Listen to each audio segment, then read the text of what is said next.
Dinggin niyo, Panginoon, ang aking pagtawag. Kahabagan niyo ako at sagutin ang aking dalangin. Panginoon, hinipon niyo ang aking puso na lumapit sa inyo.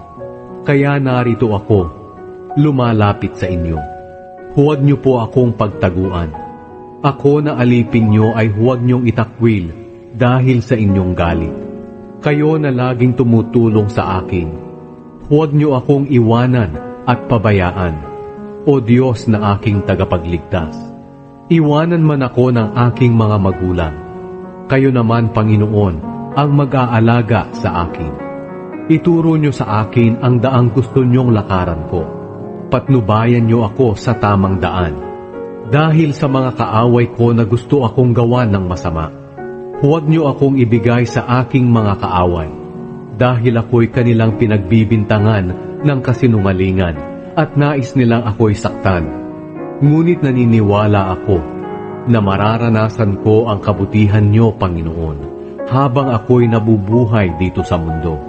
Magtiwala kayo sa Panginoon. Magpakatatag kayo at huwag mawalan ng pag-asa. Magtiwala lamang kayo sa Panginoon.